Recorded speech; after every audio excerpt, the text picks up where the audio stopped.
गुरुभ्यो नमः। गुरु ने कहा, अष्टांग योग में जब हम यम में सत्य की बात करते हैं तो सत्य के सही अर्थ को समझना जरूरी है।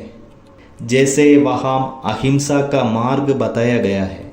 जब सत्य कहा जाता है तो जो देखते हैं वह सत्य नहीं कहा जाता है।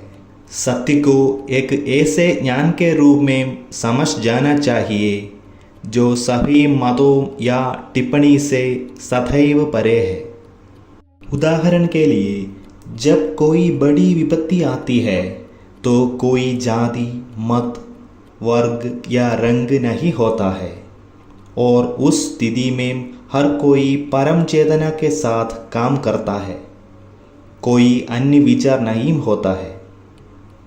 जैसे शरीर के बारे में शाश्वत सत्य क्या है और मन के बारे में शाश्वत सत्य क्या है, इसी प्रकार बुद्धि, मन, कर्म, स्थूल और सूक्ष्म सभी पदार्थों में नित्य क्या है। जो कुछ भी शाश्वत है उसके लिए शाश्वत चेतना क्या है, इसे समझना ही सच्ची सत्यबोध कहलाती है। जो कोई भी ऐसी परम शाश्वत बोध को समझ लेता है उसके बारे में कहा जा सकता है कि उसने सत्य को देख लिया है। इस प्रकार शाश्वत की स्थापना के बाद उनके सभी कार्य सत्कर्म होंगे, उनके सभी विचार सत्विचार ही होंगे, उनका सामीप्य सत्संग होगा, उनके सभी कर्म एवं उचित सद्भावना के कर्म होंगे। इस प्रकार सत्य को समझने चाहिए।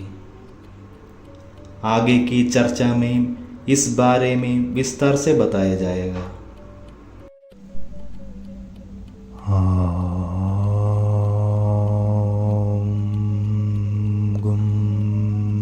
गुरुभ्यो